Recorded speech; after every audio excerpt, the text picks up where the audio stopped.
Let us refresh the formula. Most important equation, they are the equation of motion with constant acceleration. याद रखना, equation of motion जो है, equation of motion क्या याद रखना है? तीन चीजें याद रखनी है. First one is with constant acceleration.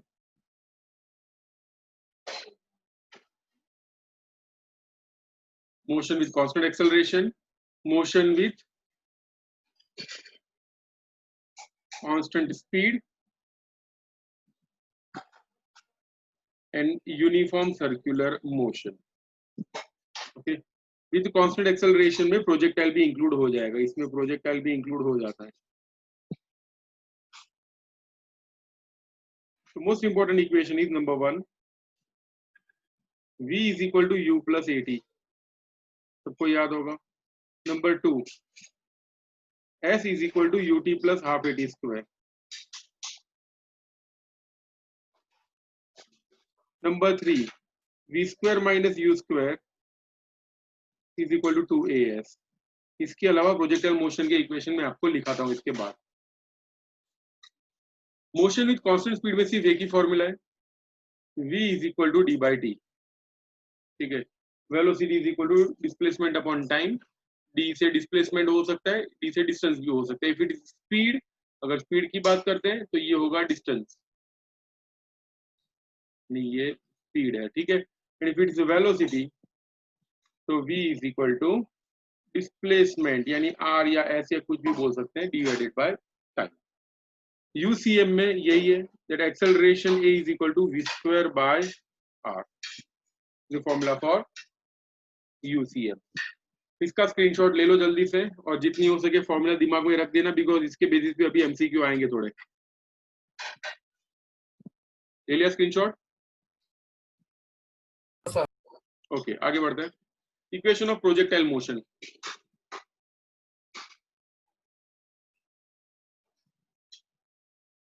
Projectile में ये होता है, सबसे पहले time taken to reach maximum height. Tmax मैं यहाँ पे नहीं लिखूंगा कि Tmax क्या होता है, हम लोगों ने ऑलरेडी पढ़ चुके हैं हम लोग. Tmax is VO sin theta 0 by G. The equation of Tmax. अगर projectile exactly vertically upper direction में फेंक दिया हो तो थीटा 0 की वैल्यू होती है 90 डिग्री. ठीक है. This is for when the object is thrown in vertically upper direction. Theta 0 की वैल्यू होगी 90. तो Tmax की वैल्यू हो जाएगी, if it is 90 degree we will get Tmax is equal to VO by G. यानी object को exactly vertically upper direction में ऐसे फेंक दो तो नीचे से ऊपर जाने में टाइम कितना लगेगा, it will be VO by G. JW के लिए याद रखना है हमेशा, JW और नीट हो, G की वैल्यू 10 ले लेनी है. ठीक है. और जो चार ऑप्शन हो, अगर मान लो उन लोगों ने 9.8 के हिसाब से आंसर लिखा हो तो you will get the nearest answer. यानी मान लो अगर ऑब्जेक्ट को ऊपर फेंका है विद स्पीड ऑफ 36 मीटर पर सेकेंड, तो नीचे से ऊपर जाने में टाइम कितना लगेगा, इसको सीधा डिवाइडेड बाय 10 कर दो, विल गेट 3.6 सेकेंड्स. ठीक है. 3.6 सेकेंड में वो ऊपर पहुंच जाएगा. तो ठीक है, इस तरह से याद रखना है. G की वैल्यू 10 ले लेना. तो नीचे से ऊपर जाने में टाइम कितना लगता है, initial velocity divided by G. दूसरा total time of flight TF, वो क्या होता है, इट इज 2 Tmax. बात खत्म. Tmax का जो इक्वेशन है उसमें सिर्फ 2 लगा देना है, you will get total time of flight. चलो मान लो ऑब्जेक्ट को ऊपर फेंक रहे विद स्पीड ऑफ 24.5 मीटर पर सेकेंड. बताओ टोटल टाइम ऑफ फ्लाइट क्या होगा, what will B total time of flight, बताओ जल्दी से. तो सबसे पहले क्या करना है, इसको डिवाइडेड बाय, बोलो 24.5 अगर इनिशियल स्पीड हो तो नीचे से ऊपर और ऊपर से वापस नीचे आने में टोटल टाइम कितना, डिवाइडेड बाय 10 करेंगे. डिवाइडेड बाय 10 करने से आंसर क्या मिलेगा, 2.45. 3 इंटू 2 कर देना है बिकॉज नीचे से ऊपर और ऊपर से नीचे भी आना है, तो विल गेट 4.9. ठीक है, आंसर होगा 4.9. इस तरह से डायरेक्ट शॉर्टकट्स याद रखना, एग्जाम में फिर ये ढूंढने मत बैठना कि भाई ये क्या होगा, नीचे से ऊपर या ऊपर से नीचे। इफ इट्स सम एंगल तो आपको फाइंड करना पड़ेगा। ओके, आगे मैक्सिमम हाइट का इक्वेशन, यानी प्रोजेक्टाइल ये वाले पॉइंट पे हो तो नीचे से ऊपर जाने में कितना, सॉरी ये हाइट कितनी होगी, ये हम लोग फाइंड करेंगे। Find out this height. Height ऐसे फाइंड होगी, h is equal to vo square sine square theta 0 by 2g। This is the equation of maximum height. Okay, इसी केस में अगर थीटा की वैल्यू 90 हो, यानी ऑब्जेक्ट को एग्जैक्टली वर्टिकली अपर डायरेक्शन में ऐसे फेंक देते हैं, तो in that case theta is equal to 90। Theta 90 हो तो हाइट का इक्वेशन क्या हो जाएगा, the equation of height will be h is equal to vo square by 2g। Direct ये भी याद रख सकते हैं, vo स्क्वायर बाय 20। क्या याद रखना है, vo स्क्वायर बाय 20। ओके, तो मान लो इनिशियल वेलोसिटी दी है सपोज 30 मीटर पर सेकेंड। ओके, तो कितनी हाइट तक पहुंचेगा ये मैक्सिमम हाइट, तो कैसे फाइंड करेंगे बताओ जल्दी से।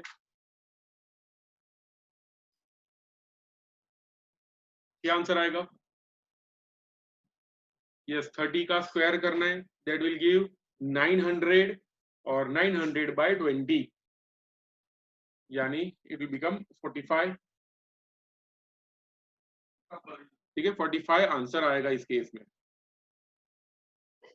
तो this is the maximum height. ठीक है, यहाँ पे नीचे से ऊपर जाने में ये जो हाइट होगी that will be h is equal to vo square by 20, और इसमें याद रखना it will be vo by 10 direct. उसके बाद है रेंज का equation. Range, the equation of range is r is equal to vo square sine 2 theta 0 by g। ठीक है, this is the equation of range. Generally किसी को problem नहीं होता है यहाँ पे, बट जो बायो स्टूडेंट्स होते हैं वो ये वाला इक्वेशन याद मत रखना। बायो वालों को ये याद रखना है, रेंज का इक्वेशन होगा r is equal to 2 vo square sine theta 0 cos theta 0 by g। ठीक है, this is the equation of range. ठीक है, रेंज का ये वाला इक्वेशन होगा। चलो सिमिलर केस में अगर मान लो theta is equal to 90 degree हो, बताएगा कोई रेंज क्या आएगी। If theta is equal to 90, value put up मत करो, सोचो और फिर रेंज फाइंड करो। वैल्यू पुटअप करने से तो आंसर मिलेगा ही। थीटा अगर 90 रख देंगे you will get the value, but imagine कि अगर ऑब्जेक्ट को 90 डिग्री पे फेंकेंगे, what will be the range. दिमाग को खोलो। It will be maximum. नहीं, एकदम गलत जवाब। It will not be maximum. सोचो और फिर से।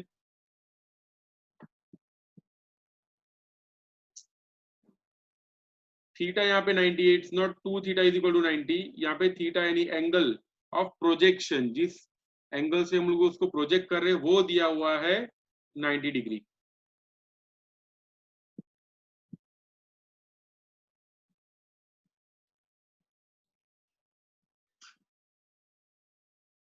बताओ जल्दी से क्या आंसर आएगा। Theta is equal to 90। देखो लॉजिकली सोचो, रेंज यानी क्या होता है, it is a horizontal distance covered, यानी यहाँ से प्रोजेक्टाइल को फेंका, यहाँ पे गिरा, ये जो डिस्टेंस आएगा उसे बोलते हैं रेंज। ये क्लियर है सबको, याद है, इसे रेंज बोलते हैं। ठीक है, horizontal distance covered is called range. अब अगर मैं प्रोजेक्टाइल को ऐसे फेंकता हूं ऊपर, तो हॉरिजॉन्टल डिस्टेंस में कितना डिस्टेंस कवर होगा बताओ, हॉरिजॉन्टल डायरेक्शन में कितना डिस्टेंस कवर होगा।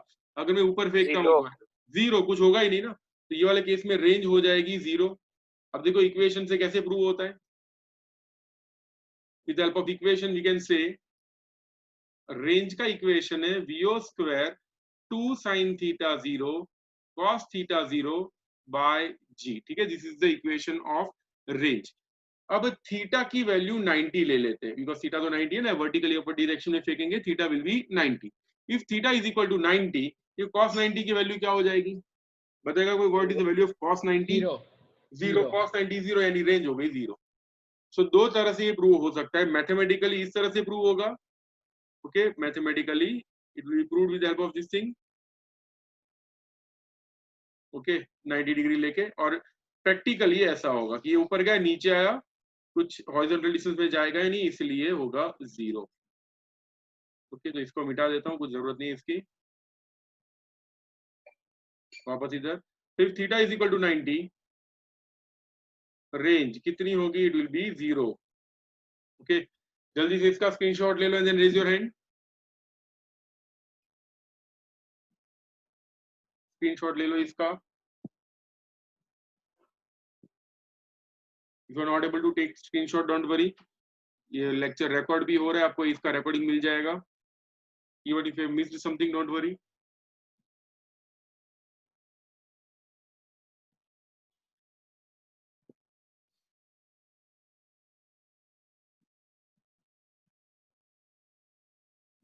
चलो अभी आगे देखते हैं। When the projectile is projected at some angle, मान लो एक प्रोजेक्टाइल को फेंका लाइक दिस, ओके, दूसरे प्रोजेक्टाइल को ऊपर से थोड़ा ऐसे फेंकते, ठीक है। So for first projectile if the angle is, सुनना ध्यान से, if for first projectile angle is θ1, ये वाले प्रोजेक्टाइल के लिए एंगल हो अगर θ2, and if this much distance, जिसे बोलते हैं रेंज, ठीक है, दो अलग अलग एंगल्स के लिए रेंज सेम हो सकती है। जैसे क्रिकेटर बॉल फेंकते, तो बॉल कैसे फेंकते, they always throw like this, ठीक है, इस तरह से थ्रो करते हैं। क्यों? बिकॉज वो मिनिमम टाइम में पहुंच जाएगा। ओके, अगर मान लो जैसे ये इधर है, वो स्टंप है, और अगर मान लो ये इधर कोई फील्डर है, फील्डर ऐसे करके बॉल देगा तो क्या होगा, 2-3 रन दौड़ जाएंगे, ठीक है। तब उसको कैसे देना होता है, लाइक दिस। ओके, तो इन दैट केस ये दोनों केस में रेंज तो सेम आ रही है, ठीक है, range is both in both the cases are same, but अलग क्या है, यहाँ पे एंगल ऑफ प्रोजेक्शंस अलग अलग है, ठीक है, एंगल ऑफ प्रोजेक्शंस अलग अलग है, और इन दोनों के बीच में कुछ रिलेशन होता है। रिलेशन ये है दैट θ1 प्लस θ2 हमेशा 90 डिग्री होगा। The range are same, then θ1 plus θ2 will be 90। यानी क्वेश्चन ऐसे बहुत बार आ चुका है। इफ फॉर 30 डिग्री, फॉर 30 कुछ और रखता हूँ, 25 degree range is R, then for blank degree angle we will get same range। क्या आंसर आएगा, बोलो। 25 डिग्री पे रेंज R मिल रही है, तो वही रेंज और कौन से एंगल पे मिल सकती है? 50। गलत, सोचो फिर से। मैं यहाँ पे डेटा दिया हुआ है, θ1 प्लस θ2 हमेशा 90 होना चाहिए। या 75, या 75 is the correct answer. Okay, 75 आएगा। नहीं, 75 प्लस 25 तो 100 हो जाएगा, कैसे हो सकता है, नहीं गलत है। 65 सही है, ये 65 इज द करेक्ट आंसर। ये 65 डिग्री आंसर होगा। समझ में आ रहा है कैसे 65 हुआ? दोनों का टोटल हमेशा 90 डिग्री होना चाहिए, ठीक है, बोथ एंगल्स आर सप्लीमेंट्री। तो ये रेंज, ये कब होगा, if range are same, range and initial velocity also, ठीक है।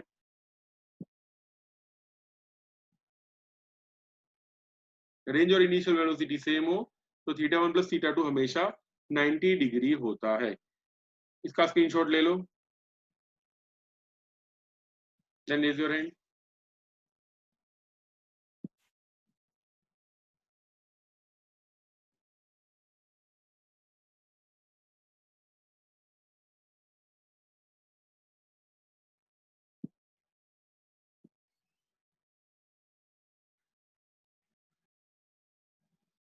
ओके, नेक्स्ट देखते हैं फिर से यही केस में,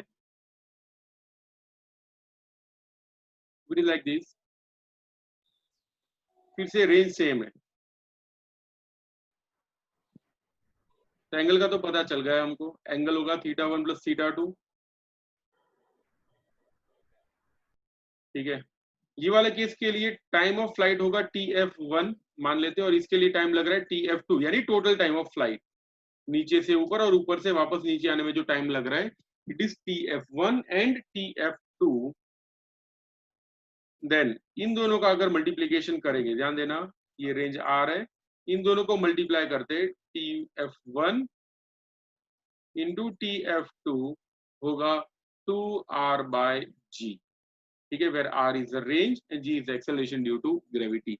तो T1 TF1 इंटू TF2 होता है 2R/G। ये भी किसके लिए होगा? For same range, for same range. अगर रेंज सेम हो तो ये लिख सकते हैं TF1 into TF2 is equal to 2R/G। और एक बात, there is a relation between range and maximum height. Range and maximum height के बीच में भी रिलेशन होगा। तो ये वाला जो डिस्टेंस होता है उसे बोलते हैं रेंज, और ये वाला जो डिस्टेंस होता है उसे बोलते हैं h, that is maximum height. इन दोनों के बीच में रिलेशन ये होता है टेन थीटा। टेन थीटा यानी इनिशियल एंगल जो जिससे प्रोजेक्ट कर रहे हैं, टेन थीटा होता है 4h/r, is the value of tan theta. ले लो इसका भी स्क्रीनशॉट जल्दी से, then raise your hand।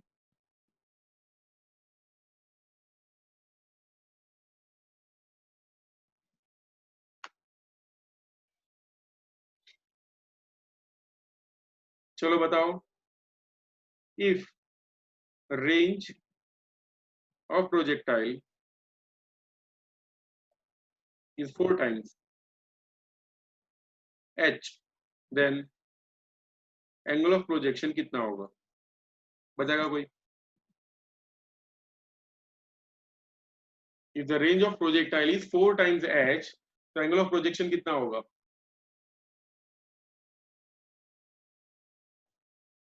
90 degree. 90 degree गलत जवाब है। जो क्लियर है, रेंज कितना दिया हुआ है? 4 टाइम्स h। रिलेशन क्या है दोनों के बीच में? tan theta is equal to 4h/r। याद रखना, tan theta is equal to 4h/r। I will keep tan theta is equal to 4h/r की जगह ये रख देंगे, 45 डिग्री। यस 45 डिग्री होगा। tan theta is equal to 1, theta हो जाएगा 45 डिग्री। ओके, ये वाले केस में थीटा होगा 45 डिग्री। ले लो इसका भी screenshot.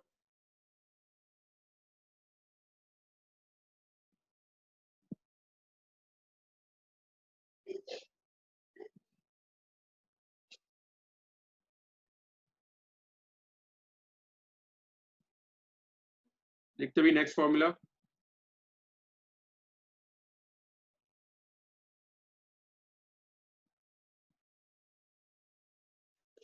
Is all about relative velocity. Velocity में याद रखना, VAB कोई भी ऑब्जेक्ट दिया हो, ठीक है, ए और बी कोई भी ऑब्जेक्ट हो, ये VAB होता क्या? It is velocity of A with respect to B. सबसे पहले ये लॉजिक याद रखना, दिमाग में क्लियर रखना। VAB इज इक्वल टू क्या होता है? Velocity of A with respect to B. यानी अगर आपको पूछा हो कि भाई चलो भाई ये boat with respect to flag और boat with respect to river, ऐसे बहुत सारे क्वेश्चंस आते हैं, तो पहले ये याद रखना, पहला जो होता है उसकी वेलोसिटी होती है, ठीक है। This is the velocity of A, ये ए की वेलोसिटी है with respect to B.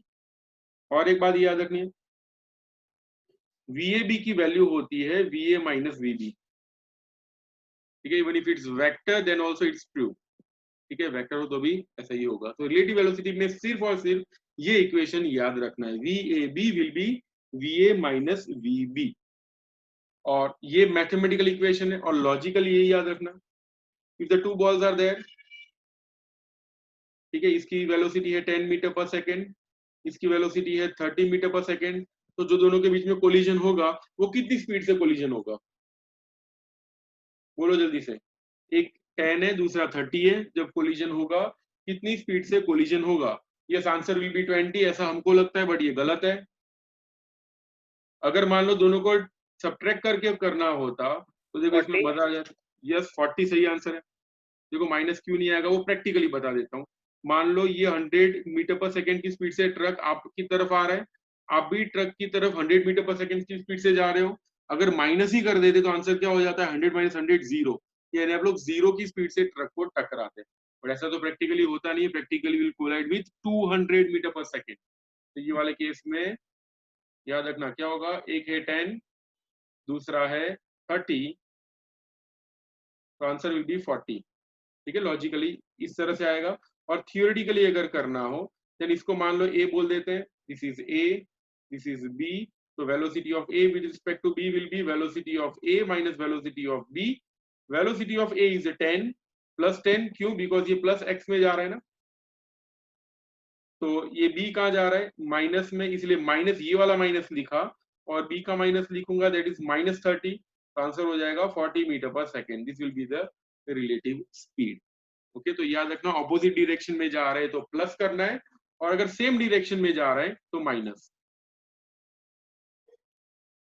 Same direction में माइनस करना है.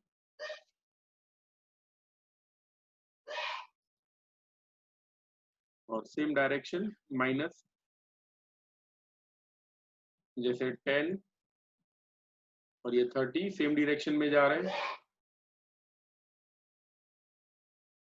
तो रिलेटिव कितनी होगी ये वाले केस में? It will be 20.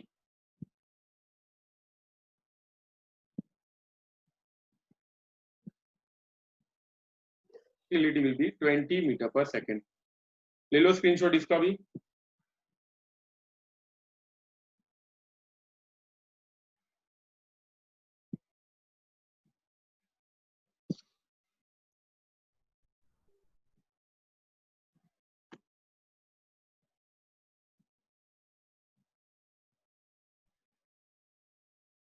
नेक्स्ट,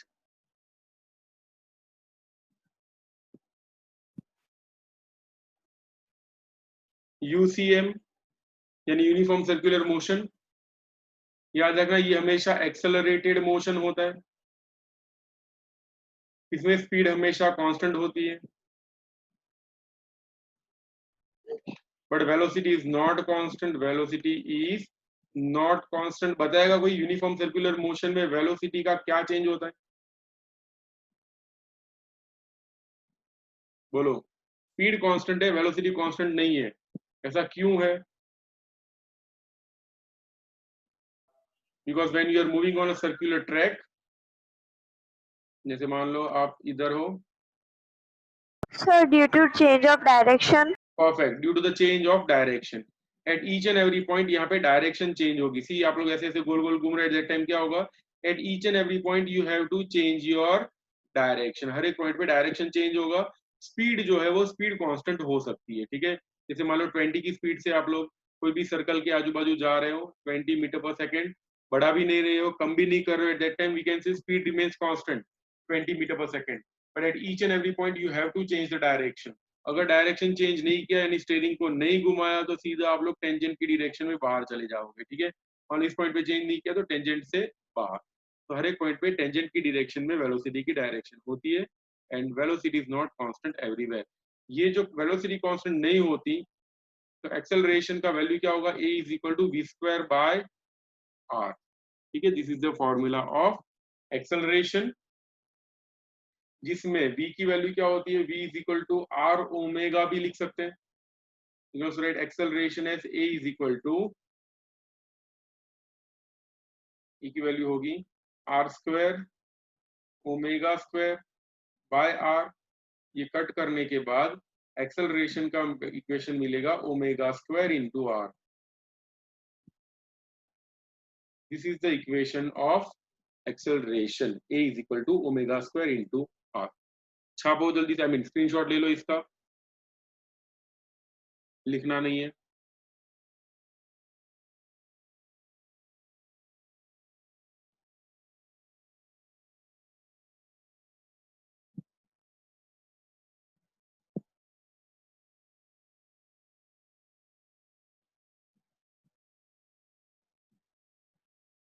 चलो अभी आगे देखते हैं.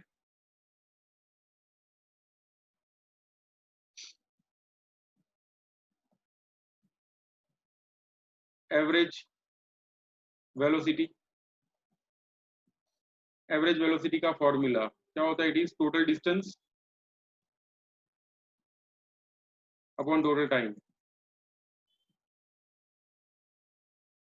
Total distance upon total time को बोलते हैं एवरेज वेलोसिटी.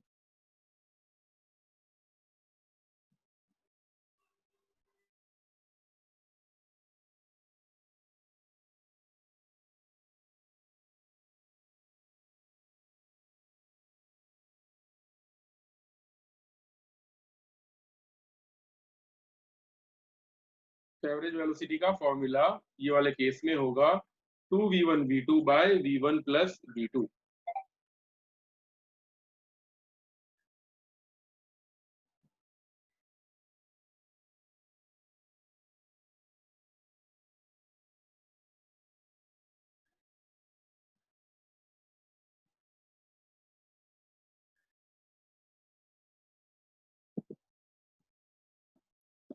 ओके चलो अभी आगे बढ़ते हैं।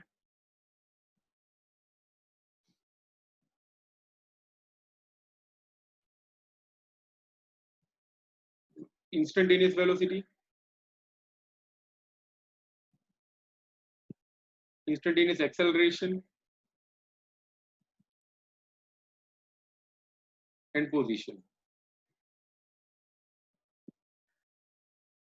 इन तीनों के इक्वेशंस।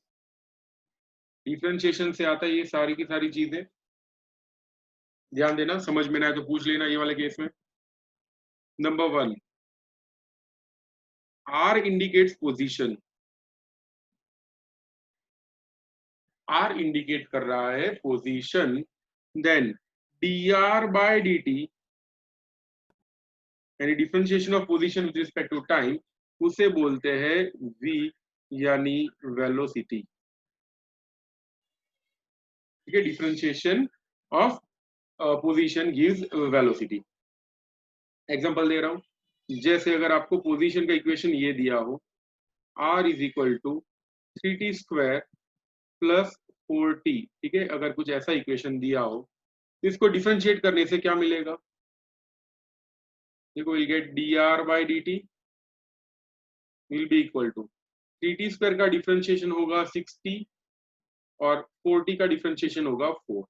अगर डिफरेंशिएशन में प्रॉब्लम हो रहा हो तो मैं आपको एक लिंक भेजूंगा यूट्यूब की, उसमें मैंने एकदम डिटेल में बताया हुआ है डिफरेंशिएशन कैसे होता है। ठीक है, सो सी दैट लिंक, फिर वापस से ये वाला वीडियो देखना, ये भी वीडियो मैं यूट्यूब पे रख दूंगा तो समझ में आ जाएगा। ठीक है, सो dr by dt वेलोसिटी इस तरह से फाइंड होगी, इसे बोलते हैं v। ओके, तो पोजीशन से वेलोसिटी इस तरह से फाइंड कर सकते हैं। Next number 2, v indicates velocity, v velocity indicate करता है। अगर मैं dv by dt ले लेता हूं तो मुझे मिलेगा a, जिसे बोलते हैं acceleration, a is called acceleration. जैसे मान लो v का इक्वेशन दिया हुआ है 6t प्लस 4, कहां से लाया भाई, ऊपर से ही रख दिया मैंने ऐसे ही। ठीक है, वेलोसिटी का इक्वेशन है 6t प्लस 4, तो dv by dt क्या होगा, 6t का डिफरेंशिएशन होता है 6, 4 कांस्टेंट है उसका डिफरेंशिएशन होता है 0, तो ये हो जाएगा एक्सेलरेशन का equation. Acceleration will be just 6 metre पर सेकेंड स्क्वायर। तो ये था इंस्टेंटेनियस पोजीशन से हम लोगों ने एक्सेलरेशन फाइंड किया। फिर से हमारे पास था पोजीशन, ये फर्स्ट टाइम डिफरेंशिएट किया तो ये मिला, और दूसरी बार डिफरेंशिएशन किया तो वी गॉट एक्सेलरेशन। इससे उल्टा प्रोसेस भी होता है, that is the process of integration, वो मैं आपको नेक्स्ट लेक्चर में कराऊंगा, बिकॉज अभी बहुत थियरी हो गई आज, थोड़े न्यूमेरिकल्स करते हैं। ओके, इसका स्क्रीनशॉट ले लो।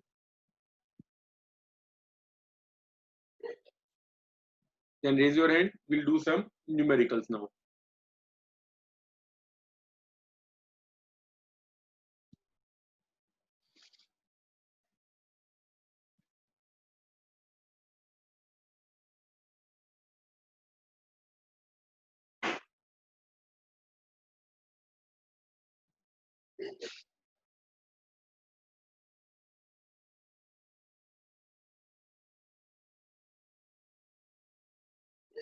तो देखते हैं अभी 2019-20 के क्वेश्चंस बेस्ड ऑन मोशन।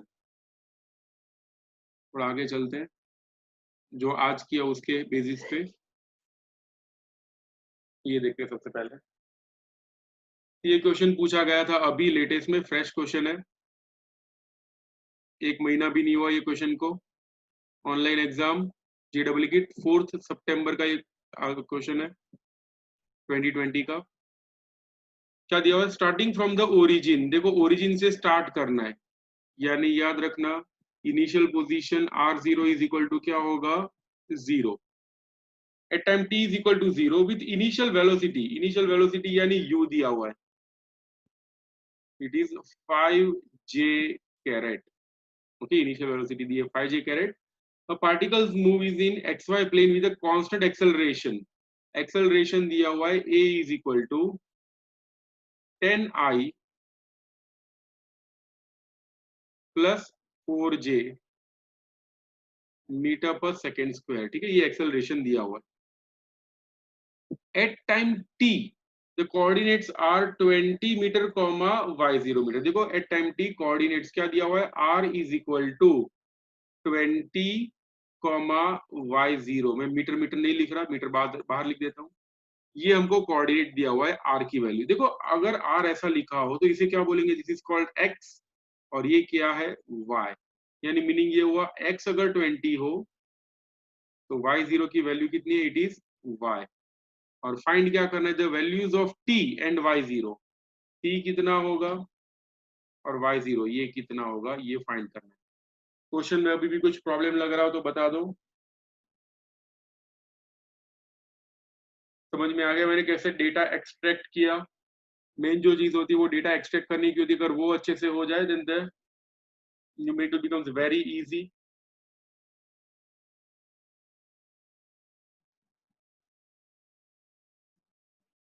समझ में आ गया। चलो अभी फाइंड करते हैं कौन सा इक्वेशन यूज करेंगे, क्या लग रहा है, कोई बताएगा कौन सा इक्वेशन यूज होगा। देखो y यानी पोजीशन फाइंड करना है, ध्यान देना, पोजीशन फाइंड करना है। एक्सेलरेशन कांस्टेंट है, एक्सेलरेशन कांस्टेंट हो तो पता है, चार इक्वेशन मैंने अभी बताए थे। तो मैं r की वैल्यू को वापस एक्सप्लेन कर देता हूं। देखो यहाँ पे लिखा हुआ है at time t it's coordinates r। Coordinate यानी उसकी पोजीशन होती है, कोऑर्डिनेट यानी x, y होता है। तो यहाँ पे कोऑर्डिनेट दिया हुआ है, इट इज 20, y0। इसीलिए यहाँ पे r की वैल्यू यानी पोजीशन की वैल्यू लिखेंगे 20, y0। और जब भी पोजीशन लिखे that time it is always in terms of x, y। x की वैल्यू है 20, y की वैल्यू है y0 की वैल्यू है y। कौन सा इक्वेशन यूज करना चाहिए,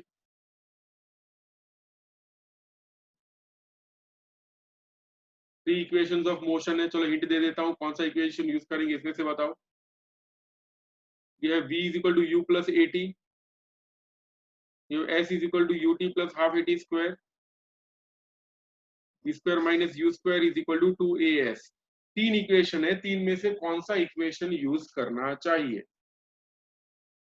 फाइंड करना है y यानी पोजीशन फाइंड करना है, पोजीशन यानी कि s फाइंड करना है। चलो सही है, जिसने भी बताया ये वाला, you have to use this equation. क्यों ये यूज करेंगे, बिकॉज फाइंड करना है हमको s यानी डिस्प्लेसमेंट यानी पोजीशन है। ठीक है, तो पोजीशन सिर्फ यहाँ पे आती है और यहाँ पे आती है, ये तो है ही नहीं मार्केट में, बिकॉज उसमें s है ही नहीं।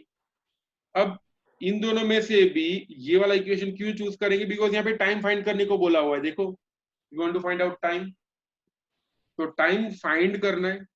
ओके, और y0 भी फाइंड करना है, दोनों फाइंड करने, इसलिए दोनों इक्वेशंस आते हो, वैसा सिर्फ ये वाला इक्वेशन है। So therefore we will go with s is equal to ut plus half at square. We have the equation s is equal to, क्या लिखेंगे, ut plus half at square। अब देखो इस इक्वेशन का सिर्फ x कंपोनेंट लिखता हूं। ठीक है, इस इक्वेशन का ओनली x कंपोनेंट, तो यहाँ पे लिखेंगे x component of above equation.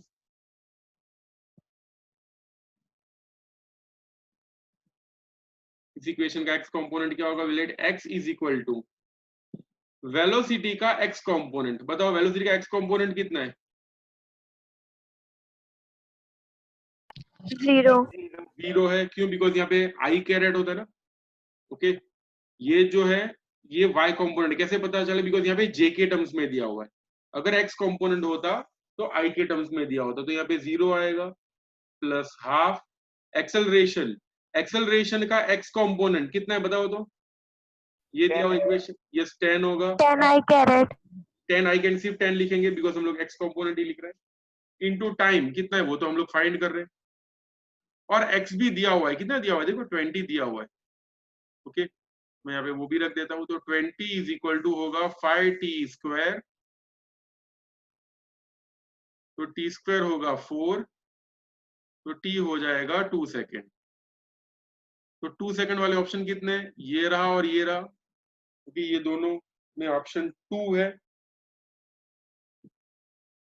अब क्या फाइंड करना पड़ेगा, will have to find out the value of y, ठीक है y फाइंड करना पड़ेगा, लेट्स फाइंड आउट y कैसे होगा, अगेन y का इक्वेशन क्या होता है, जैसे ये वाले इक्वेशन का x कंपोनेंट लिखा, अब मैं इसका y कंपोनेंट लिखूंगा, याद रखना इसका y कंपोनेंट, तो s की जगह लिखेंगे y, u की जगह लिखेंगे u y t plus half, acceleration की जगह होगा a y t, समझ में आ रहा है, ये लिखा मैंने सिर्फ y component of this equation. अगर ये y कंपोनेंट है तो y का इक्वेशन होगा y is equal to u y, what is velocity, y component, देखो ये वेलोसिटी है, उसका y कंपोनेंट कितना है, दिख ही रहा है 5. 5, तो यहाँ पे लिखेंगे 5, टाइम कितना है 2 प्लस हाफ, एक्सेलरेशन का y कंपोनेंट कितना है 4. और टाइम कितना है फिर से 2 का स्क्वायर, y हो जाएगा 10 plus 2 to the 4 to the 8 हो जाएगा, विल गेट 18 मीटर, 18 मीटर वाला कौन सा ऑप्शन है, सिर्फ ये वाला, इसको हटा देना पड़ेगा, तो हमारा आंसर क्या होना चाहिए, it should be 2s plus 18 metre, 2 second and 18 metre, ये अपना आंसर होगा। चेक कर लेते हैं, let's check, yes 2 second and 18 metre is the correct answer. तो ये क्वेश्चन, ऐसा सेम क्वेश्चन पता है एनसीईआरटी में भी है, किसी को याद है ऐसा किया था हम लोगों ने, या शायद मैंने प्रैक्टिस के लिए भी दिया था तुम लोगों को, Yes, sir. ठीक है सेम Yes, sir. क्वेश्चन, ये सेम क्वेश्चन अपनी एनसीईआरटी में थे, और यही क्वेश्चन सितंबर की एग्जाम में था, लेटेस्ट एग्जाम में। एक और क्वेश्चन देख लेते हैं, थोड़ा रैंडम क्वेश्चन ले रहा हूँ,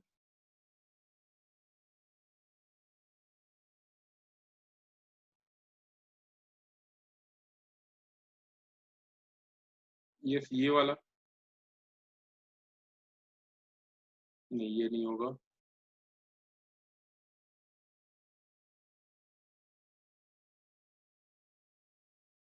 वेक्टर्स तो बाकी है,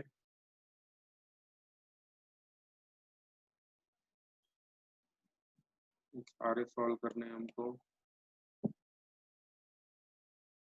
चलो ये वाला सॉल्व करते हैं।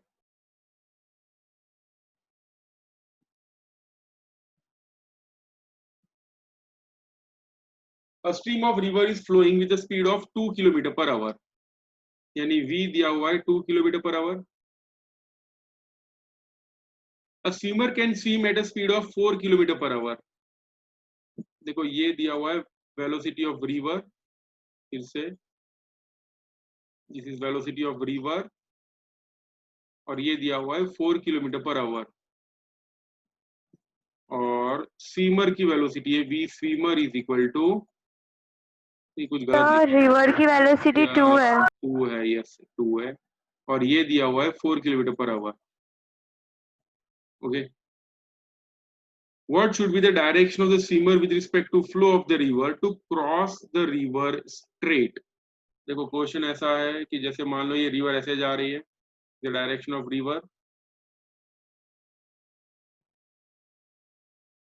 और अपना जो स्टीमर है, देखो रिवर की वेलोसिटी है 4 किलोमीटर पर आवर, और स्वीमर मान लो अगर वो सीधा ऐसे निकल जाता है, ठीक है स्वीमर ऐसे सीधा तैरने लगता है लाइक दिस, अगर ऐसे निकलना जाए तो क्या होगा, वो सीधा इस तरफ चला जाएगा ना, due to the flow of river he will be dragged towards right side, तो अगर मान लो उसे स्ट्रेट जाना हो तो कौन सी तरफ जाना चाहिए, लेफ्ट या राइट, आवाज नहीं आ रही sir. yes if the swimmer wants to cross the river, swimmer को अगर रिवर क्रॉस करनी हो तो उसे कौन सी डायरेक्शन में स्विम करना चाहिए? देयर आर टू ऑप्शंस, दो ऑप्शंस बता देता हूँ। जैसे मान लो स्विमर एग्जैक्टली स्ट्रेट जाना है, ठीक है, उसे एग्जैक्टली स्ट्रेट जाना है इसे। अगर मान लो ऐसे जाता है तो क्या होगा, इस तरफ जाएगा तो क्या होगा, इस तरफ जाए। स्ट्रेट जाना हो तो कौन सा पाथ पकड़ना चाहिए, 1 2 या left 3? Left one side. One 1 path, ठीक है, तो वो सीधा चला जाएगा। अगर 2 पे गया तो ड्रैग होके 3 पे चला जाएगा। तो he has to move along path 1, ठीक है, 1 वाले पाथ पे जाना चाहिए। तो with respect to the flow of river, देखो फ्लो ऑफ रिवर है राइट हैंड साइड की तरफ, ध्यान देना। This is the direction of flow of river, ठीक है, रिवर जो है वो इस डायरेक्शन में फ्लो हो रही है। तो with respect to the flow of river, ये वाला एंगल कितना होगा, it will be greater than 90, ये समझ में आया? एंगल जो होगा वो 90 से ज्यादा होगा। तो ये 90 वाला ऑप्शन गया, 60 वाला ऑप्शन गया, दो ऑप्शन बचे हमारे पास, कितने, 120 और 150। तो सॉल्व करना ही पड़ेगा अब तो, एक ही ऑप्शन ऐसा होता तो हो जाता सॉल्व, पर यहाँ पे सॉल्व करना पड़ेगा। तो चलो सॉल्व करते हैं। ये वाला एंगल हम फाइंड कर लेते हैं, ये तो 90 है वो पक्का है, दिस एंगल इज 90। ये वाला एंगल हम लोग फाइंड कर लेते हैं। देखो ये डायरेक्शन में what is the speed of river, river की स्पीड कितनी है, स्पीड इज 2, 2 kilometer per और hour. अपना जो हीरो चल रहा है उसकी स्पीड कितनी है, इट इज 4। तो अगर ये 2 है और ये 4 है तो ये एंगल कितना होगा, थीटा। तो वी कैन राइट, देखो कौन सा थीटा लगाएंगे यहाँ पे, नहीं सॉरी सॉरी सॉरी सॉरी, यहाँ पे आएगा this angle will be 4 because swim तो इस डायरेक्शन में कर रहा है ना, वो स्विम इसको ये डायरेक्शन में करना है, तो ये वाला 4 होगा। तो बताओ थीटा कैसे फाइंड करेंगे, कौन सा एंगल आएगा इसमें, sine theta, cos theta, tan theta. Right angle यहाँ पे बन रहा है, this right angle. 10 tan theta तो होता है ऑपोजिट अपॉन एडजेसेंट, एडजेसेंट तो हमको नहीं पता।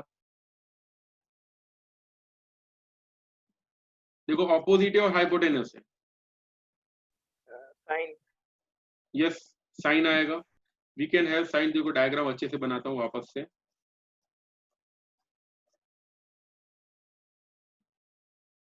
मान लो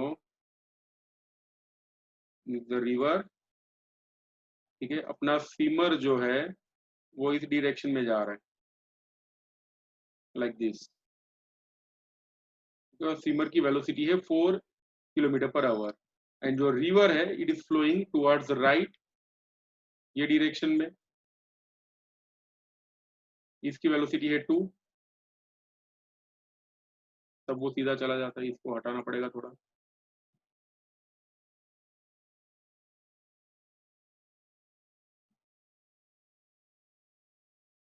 यस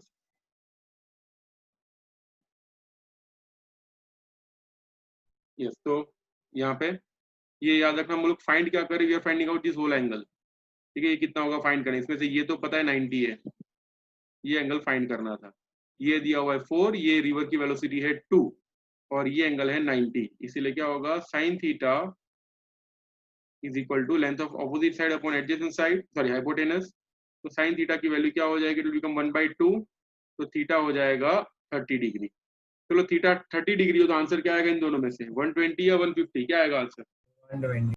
120 आएगा, बिकॉज ये 30 है, ये ऑलरेडी 90 तो था ही, तो 90 + 30 विल गिव 120, तो आंसर विल बी 120। यस, तो आंसर हमारा आ गया 120 डिग्री। बस क्वाइट सिंपल, कब था ये, अप्रैल 2019 जेडब्ल्यू मेन मॉर्निंग स्लॉट वाला क्वेश्चन। थोड़ा ये भी देख लेते हैं नीट का क्वेश्चन, एक्चुअली ऐसा एक एग्जैक्टली नीट में आया था इसलिए करा रहा हूँ। सेम ये अपना कहाँ गया क्वेश्चन, यहाँ पे एडिट करना बाकी है इसी क्वेश्चन को। 2019 का पेपर 2019 के पेपर में था, मैं आपको भेजता हूँ आज व्हाट्सएप पे, सॉल्व करके देना क्या आएगा आंसर। ये वाला क्वेश्चन सॉल्व करते हैं, ये नीट में था।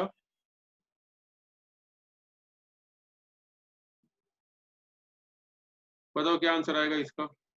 A person travelling in a straight line moves with a constant velocity v1 for certain distance x and then constant velocity v2 for equal distance.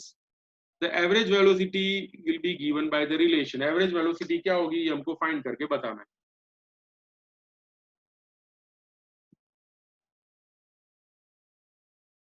याद आ रहा है अभी जैसे किया था हम लोगों ने, वही है क्वेश्चन। नीट 2019 या 20 का क्वेश्चन है।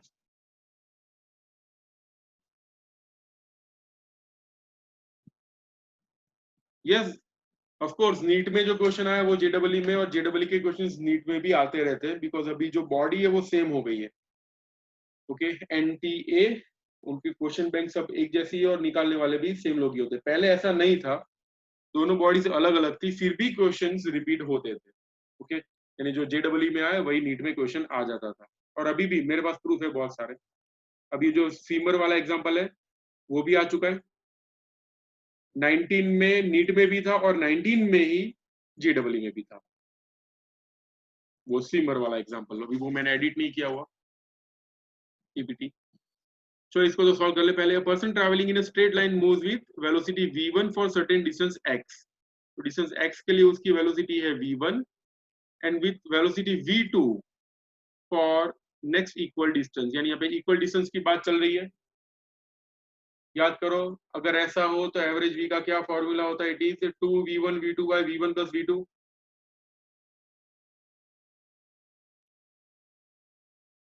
और यहाँ पे एवरेज वेलोसिटी को ऐसा सिंबल नहीं दिया, उन लोगों ने सिर्फ इसको v बोला हुआ है, तो हम लोग भी इसको v ही बोल देंगे।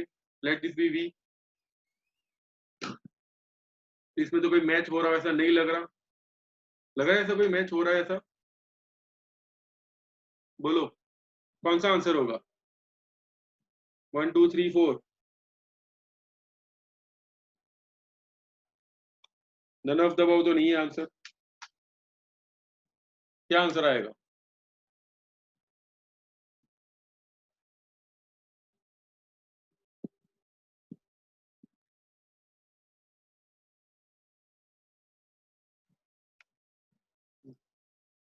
Sir, option 3. Option B is not the answer. Sir, 3 3. 3 सही है, 3 इज द करेक्ट आंसर। देखो कैसे आएगा, जो आज हम लोगों ने सॉल्व किया वही बता देता हूँ सीधा।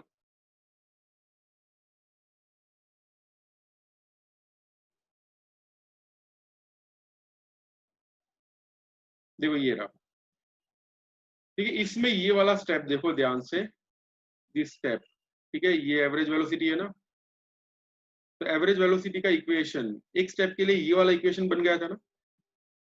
सिर्फ ये वाला इक्वेशन देखो और आगे मत जाओ, सिर्फ इसी इक्वेशन पे फोकस करें, बाकी सबको डिलीट कर देता हूँ।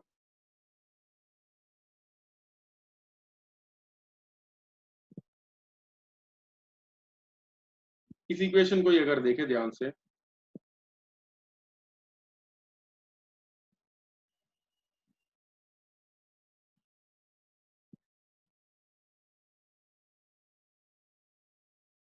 ओके, इस इक्वेशन में